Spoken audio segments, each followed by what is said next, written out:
sur la loi de la reconnaissance.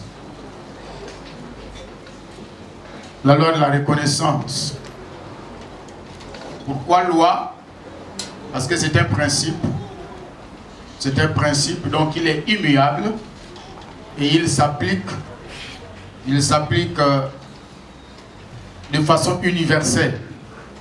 Pourquoi on parle de loi, la loi de la reconnaissance.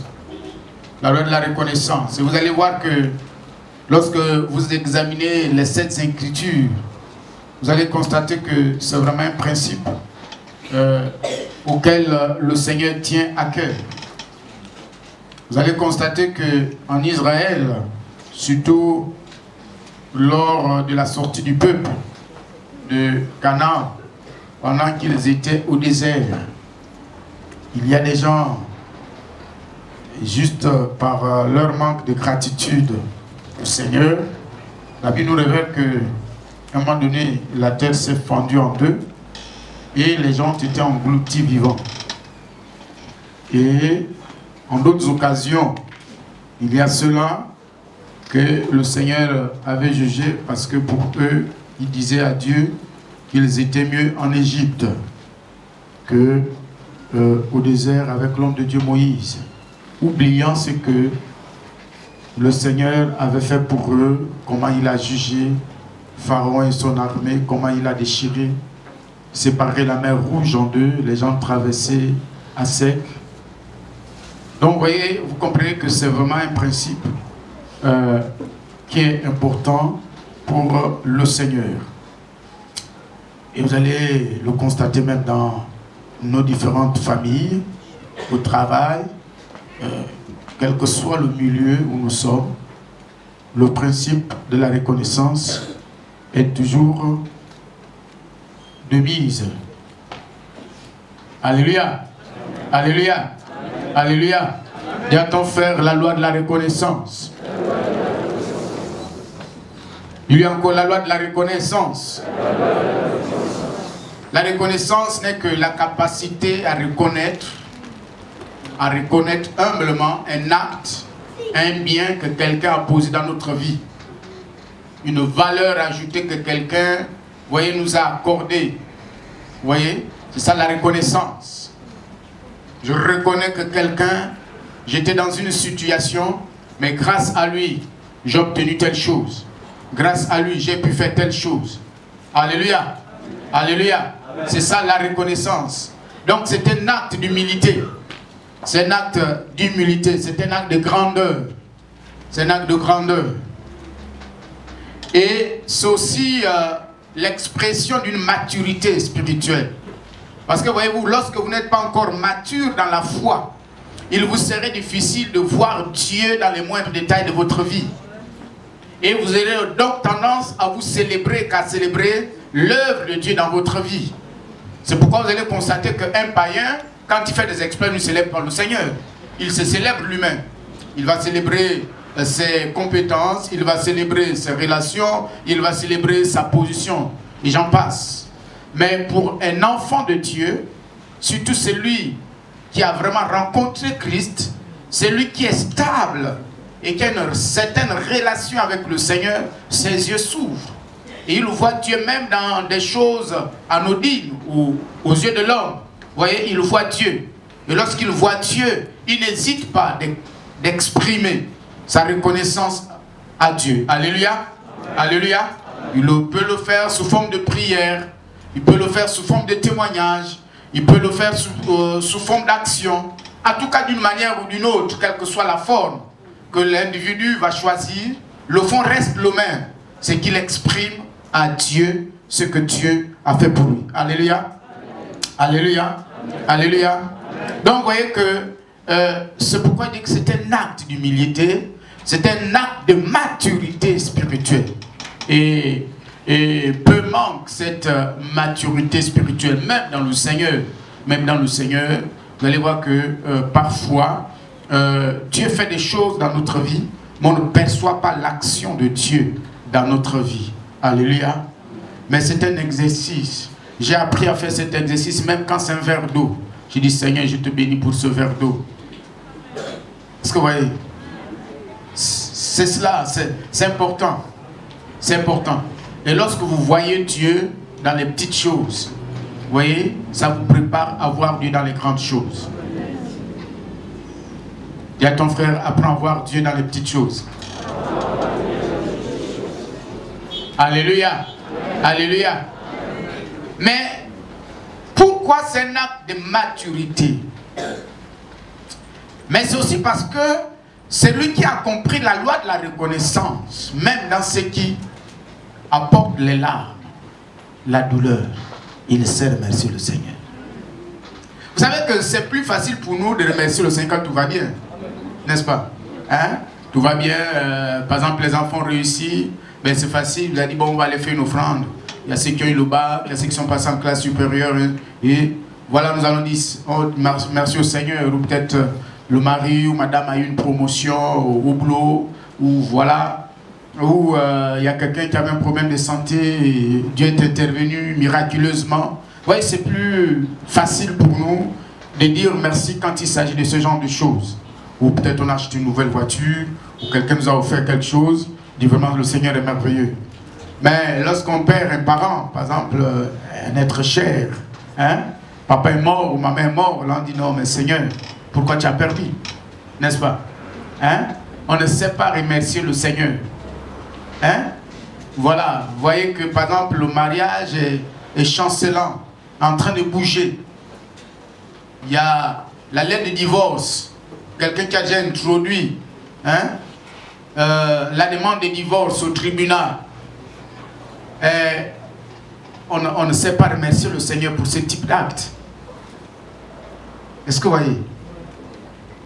Pourquoi? Parce qu'on n'a pas saisi le mystère, la puissance, la reconnaissance.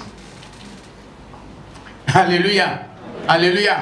Or, ce que tu ne comprends pas, c'est qu'au moment où la lettre, là, on est en train de la déposer au tribunal et que toi, tu veux sauver ton mariage. Si tu veux sauver, il ne faut pas aller prier, dire Seigneur, fais que ça ne marche pas, non. Dis Seigneur, je te remercie pour cette lettre qui a été déposée. Je bénis mon mari, je bénis ma femme. Je bénis l'intention qu'elle a eue. Seigneur, je te célèbre. Et tu prépares une offrande d'action de grâce. La lettre là ne va pas aboutir. Je vous dis la vérité, ça n'aboutira pas. Tu le bénis. S'il a une femme, bénis la femme. Demande qu'elle prospère. Si tu as un enfant, bénis cet enfant. Qu'il soit en bonne santé. C'est grave ce que tu es en train de faire. C'est extrêmement dangereux. C'est la prière la plus dangereuse. Elle est extrêmement puissante. Pourquoi? Parce que tu es en train de dire, Seigneur, tu as dit que mon rôle, c'est de bénir mes ennemis. Mais le jugement, ce n'est pas moi. Tu ne m'as pas donné ce ministère et ce rôle. Le jugement, c'est toi. Donc, en fait, implicitement, tu es en train de le livrer au jugement de Dieu.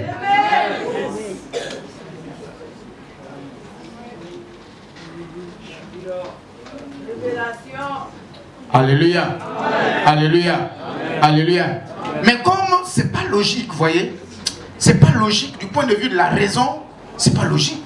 Comment quelqu'un m'a fait du tort et puis je vais remercier le Seigneur? Non, c'est pas logique ça. Mais c'est dangereux. C'est dangereux. Alléluia. Un jour, j'étais à Lomé et puis il y avait une petite situation dans mon église. C'est un peu tumultueux. J'attends le Saint-Esprit qui me dit fais une action de grâce. C'était vraiment tumultueux, une petite tempête. Bon, c'est moi qui modère.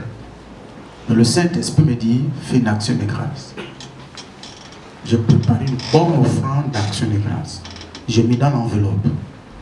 Et je suis allé voir le pasteur de mon église.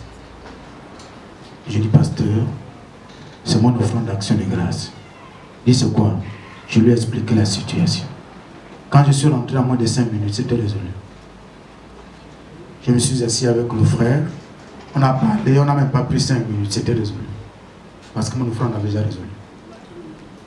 Amen. La loi de la reconnaissance. Alléluia. C'est pourquoi la Bible dit toutes choses concourent au bien de ceux qui aiment Dieu. Je vous l'ai dit. Et C'est ça. Peut-être tu es en train de vivre un problème difficile. Genre, on a dit, oh voilà, on va bientôt licencier, puis à ton nom. Tu te mets à genoux. Ne prie pas pour qu'on enlève ton nom. Bénis le Seigneur pour la présence de ton nom. Même pour les intentions. Peut-être ils étaient bons ou mauvais, Seigneur, je te bénis pour ces intentions. Je te loue, je te célèbre. Et tu commences à chanter des louanges. Tu bénis ton patron. Tu sais qu'il prospère dans son entreprise. Même s'il doit partir, mais que cette entreprise prospère. Oh mon frère, c'est grave. C'est grave. Après tu vas voir ton pasteur. Tu dis, je suis venu remercier le Seigneur. Pourquoi? Parce qu'on a envie de me licencier.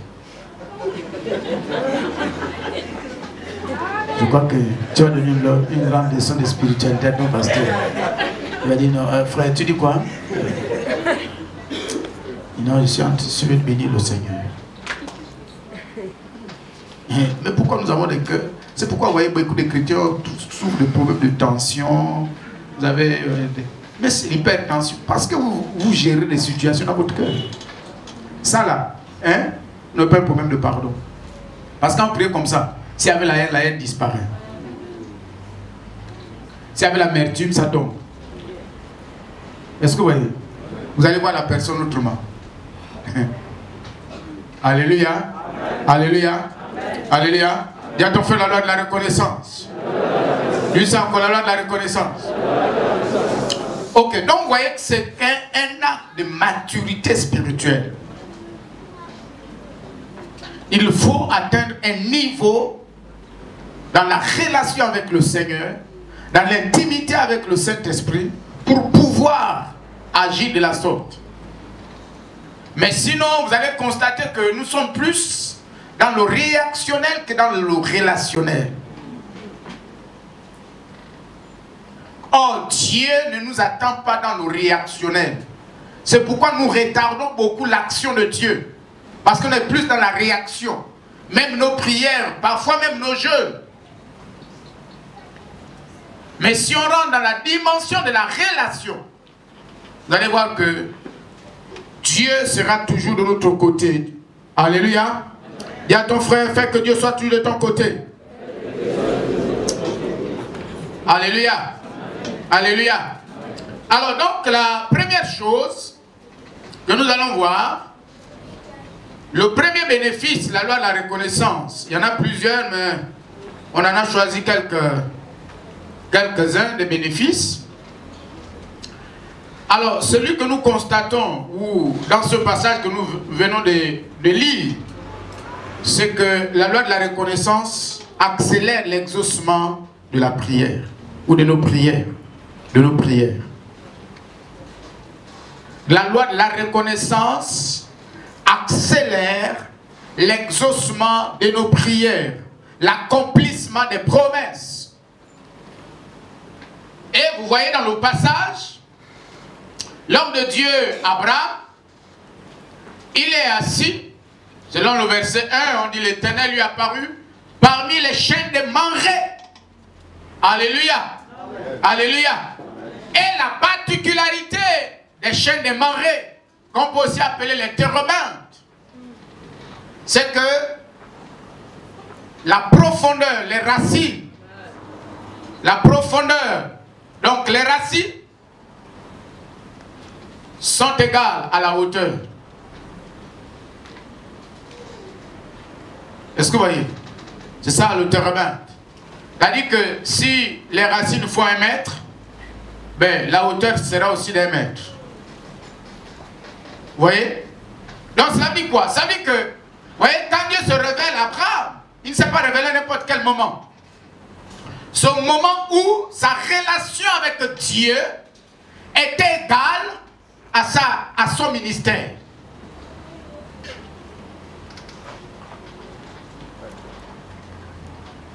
Sa relation avec Dieu, ce sont les racines, donc la profondeur. Et la hauteur, c'est son ministère, c'est ses actions. C'est sa vie extérieure. Alléluia. Alléluia. Donc quand Dieu nous fait des promesses, parfois il va d'abord attendre que nous ayons une certaine profondeur spirituelle avant de nous donner ce qu'il nous a promis. plus importants que la promesse de Dieu.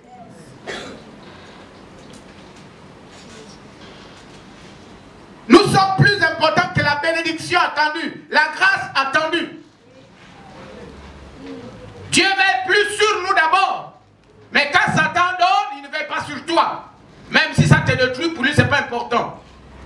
Mais Dieu, quand il te bénit, il veut que, en même temps, cette bénédiction te serve, mais surtout et surtout, que toi, tu sois en bonne relation avec lui. Alléluia. Alléluia. Donc, il était assis là. Parce que lorsque vous regardez les chapitres avant, vous voyez toutes les erreurs qu'Abraham a commises. Et il a appris de toutes ces erreurs. Il est allé en Égypte, donc il s'est refroidi un peu dans sa foi. Il est revenu, il a eu un enfant avec sa servante.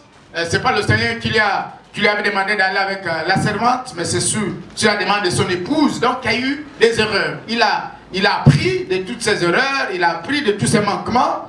Et il a atteint un niveau, une certaine maturité dans la foi. Il était devenu un adulte dans la foi. Et c'est ce qui est symbolisé ici par le chêne, le térébinthe. Alléluia. Alléluia. Alléluia. Et là donc, voyez-vous, il était là dans la chaleur. La chaleur de l'impatience. Ça faisait 24 ans. Depuis 24 ans, Dieu lui a parlé d'un fils. Mais ce fils ne vient pas. Il a donné des précisions au chapitre 15. Au chapitre 15, Dieu donne la précision à Abraham. Il dit à Abraham que c'est le fruit de tes entrailles, ce n'est pas Eliezer, ton serviteur, qui sera ton héritier. Non, ton héritier viendra de toi-même, c'est l'enfant que tu vas enfanter. Mais voilà qu'il attend depuis bientôt 24 ans. Il a la 24e année, mais la promesse ne se réalise pas. Vous pouvez imaginer les patiences d'Abraham, n'est-ce pas? Et ça nous permet de comprendre toutes les erreurs qu'il a commises. Nous aussi, à sa place, on ferait la même chose. On n'est pas différent d'Abraham. Alléluia. Alléluia. Alléluia. Alléluia. Mais lorsque Abraham va voir ces trois messieurs debout devant lui, et parce qu'il avait déjà atteint cette maturité, cette capacité de discernement des temps, il a compris que je suis dans mon kairos. Que c'est mon temps. Alléluia. Alléluia. Alléluia. Et tout de suite, quand il a vu les trois, ça c'est la Trinité. Le Père, le Fils et le Saint-Esprit. Alléluia. Il a tout de suite discerné. Et dès qu'il a discerné, promptement il s'est mis à servir ces hommes. Et il va comprendre une clé spirituelle. Que nous commettons l'erreur. Alors qu'est-ce qu'il va faire? Le gars dessus se souvient que ça fait 24 ans j'attends un fils. Mais j'ai devant moi la Trinité. Voilà Dieu qui se révèle à moi. Comment faire pour accélérer la promesse? Alléluia. Alléluia. Quel est le comportement de la foi qu'il faut adopter, manifester maintenant? Abraham va dire au gars, bon, écoutez les amis, au lieu que vous passiez, asseyez-vous d'abord. Il se met à leur service. Il dit, asseyez-vous d'abord. Ils se sont assis, ainsi de suite. Il dit, venez, réalisez un peu le passage là. Les aliments. Qu'est-ce qu'ils ont pris comme pour apprêter le repas? Est-ce qu'on peut nous relire les éléments du repas là, d'Abraham là?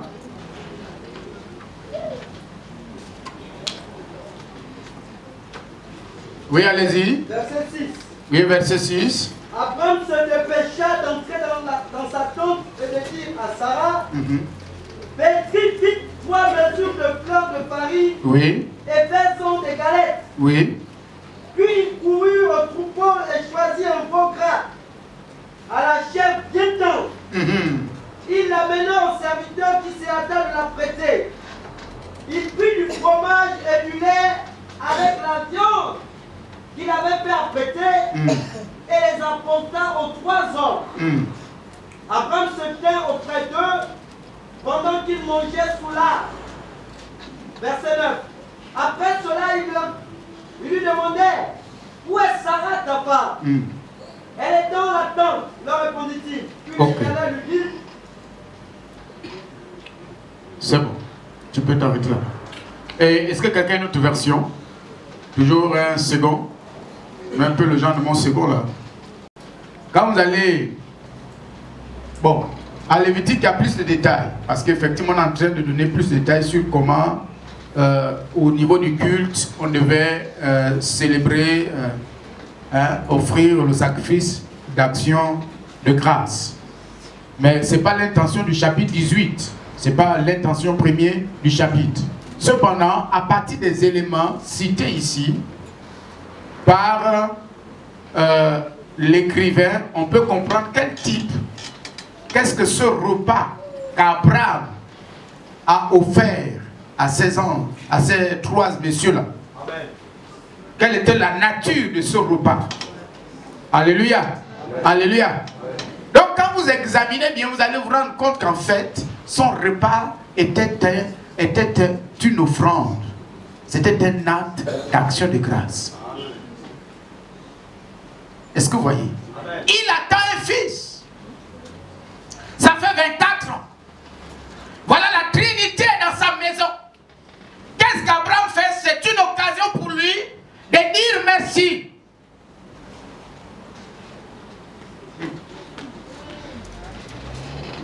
Il prépare un repas, une offrande d'action de grâce. Et il donne à ses hommes. Il dit, c'est pour vous remercier pour le fils qui va venir. Amen. Amen. Alléluia. Et la Trinité a compris. Amen. Mais comme Sarah n'était pas là, elle n'avait pas compris le sens. Vous voyez? Elle n'a pas compris. Mais le mari, lui qui avait la révélation, parce qu'on n'a pas dit que Sarah et Abraham étaient assis au pied du térébinthe. C'est Abraham qui était assis au pied du térébinthe. Donc on est en train de parler de la maturité d'Abraham dans sa communion avec le Seigneur. Et par rapport à sa maturité, il avait déjà compris un certain nombre de choses. Il avait compris qu'est-ce qui faisait que pendant 24 ans, le fils que Dieu lui a promis ne vient pas.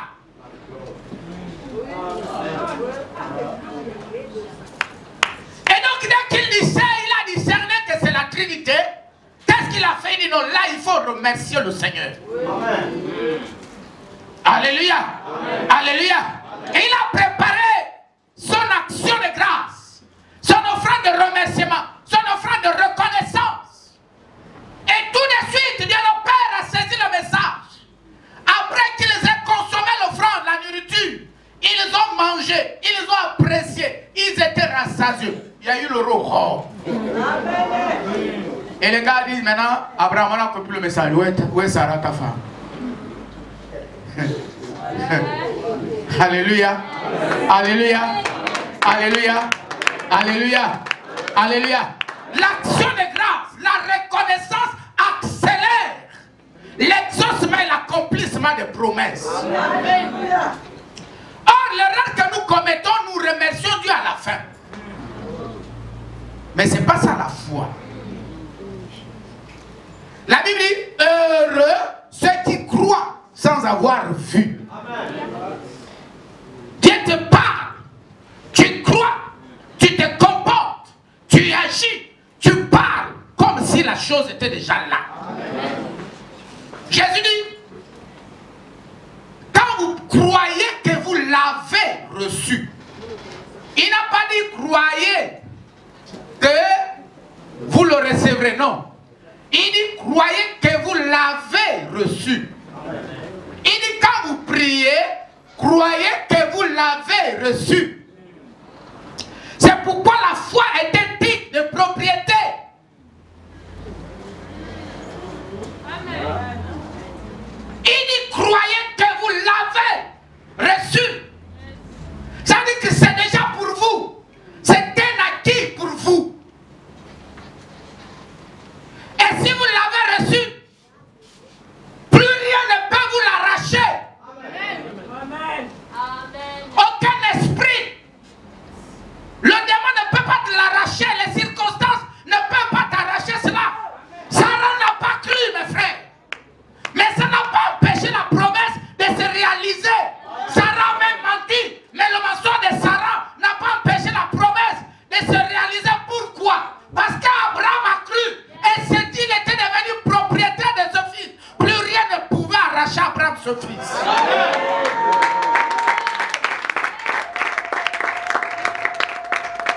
Alléluia.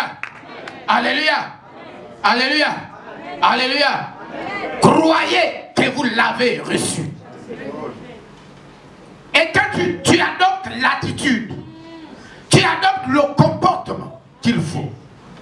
Et c'est ce qu'a fait l'homme de Dieu. Mes frères, il y a des clés. Vous savez, l'année dernière, en 2017, il y a une fille dans mon église, une dame, c'est pas une fille, une dame. Depuis son mariage, elle ne faisait pas d'enfant. Et puis, pendant notre première session de corps de guérison, le Saint-Esprit va la visiter de façon particulière et lui promettre un fils. Je vais dire à la dame et son mari, j'ai dit, si vous voulez accélérer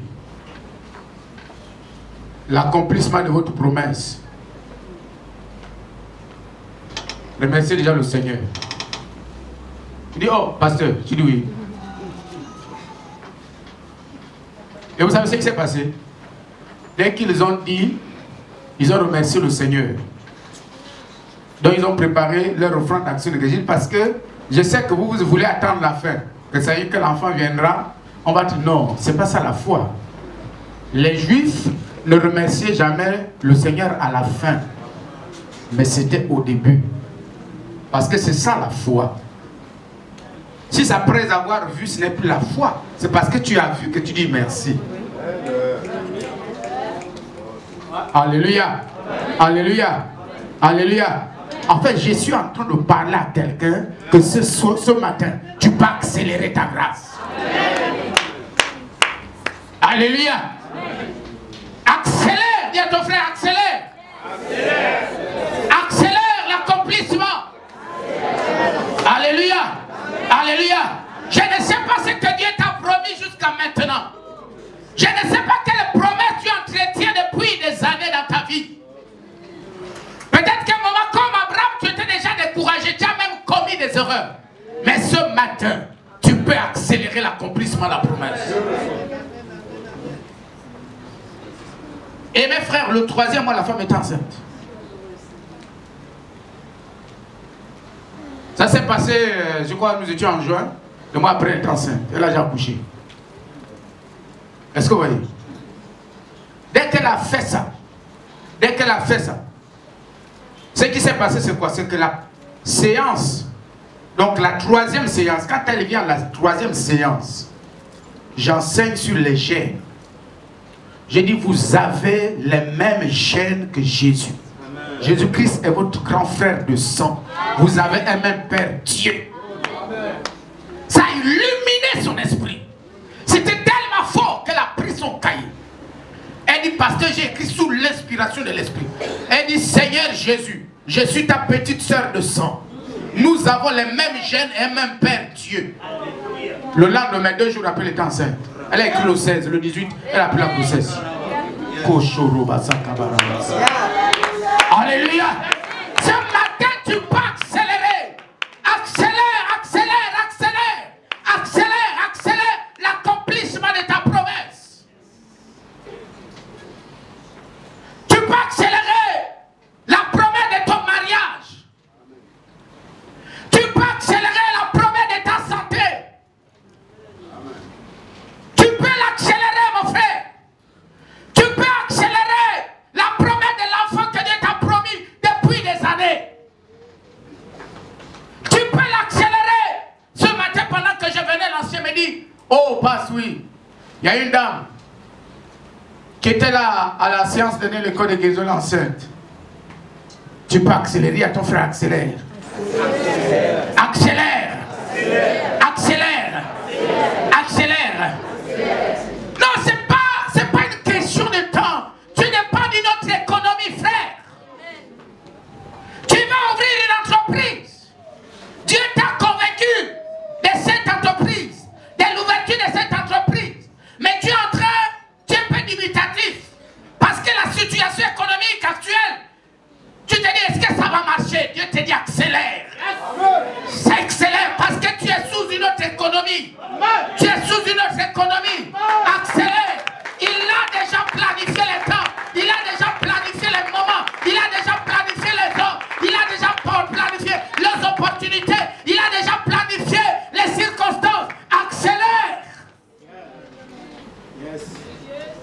Et comment accélérer la loi de la reconnaissance?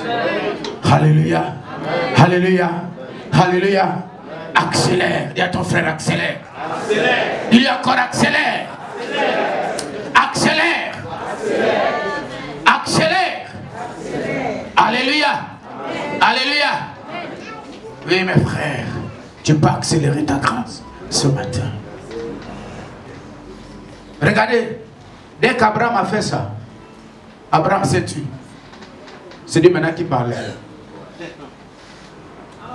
Est-ce que vous voyez? Tu peux faire parler Dieu ce matin. Oh frère. Vous savez, c'est l'âme qui bénit. Hein? C'est pourquoi il faut savoir faire parler les gens. Regardez, quand vous allez offrir quelque chose à quelqu'un, sans réfléchir, déclarer une parole. C'est son âme qui vous a béni. Hein? Si tu veux que ton père te bénisse, tu n'as pas besoin de dire, papa, bénis-moi. Prépare simplement une offrande. Ton père va parler. Sans réfléchir, va déclarer une parole. Sans réfléchir, ta mère va libérer une parole. Cette parole est scellée. Il n'y a rien qui va briser cette parole. Alléluia. Regardez quand Isaac voulait bénir ses fils. Qu'est-ce qu'il dit? Il va préparer le repas. Il va préparer celui que j'aime. Hein? Alléluia. Dis à ton frère, tu as un pouvoir. Ah, mes frères, là, tu as un pouvoir. Là, tu as mangé. Hein? Le gars a mangé, rassasié. Après, le gars dit, Abraham est ta femme. C'est ça que c'était délicieux. Hein? Mais revenez, venez, mais regardez vous-même. Non, il faut bien étudier la Bible, il faut voir l'agencement des idées. Hein? Regardez. Vous êtes non? Nous sommes au verset 8. Il s'était lui-même à leur côté sous l'arbre. Ils mangèrent. C'est écrit dans votre Bible?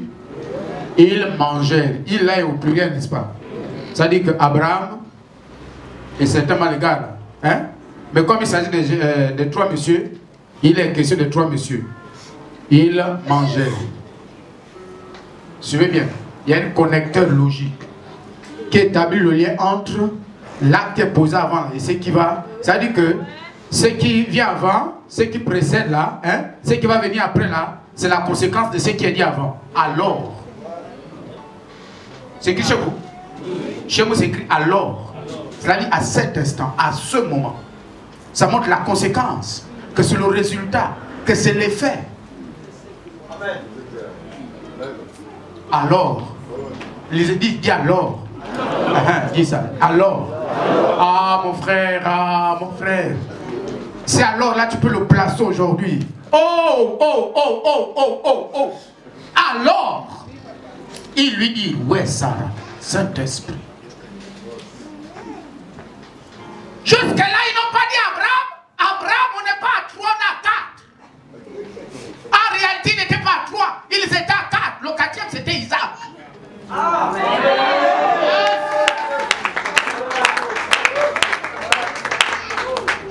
Jusque-là, ils n'ont pas donné à Abraham l'intention de leur visite. Ils venaient pour laisser Isaac dans le ventre de Sarah.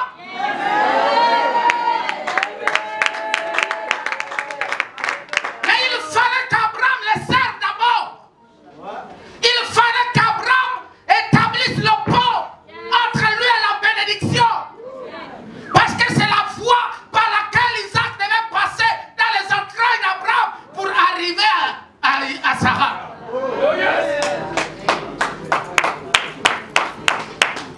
Alléluia. Alléluia. Alléluia.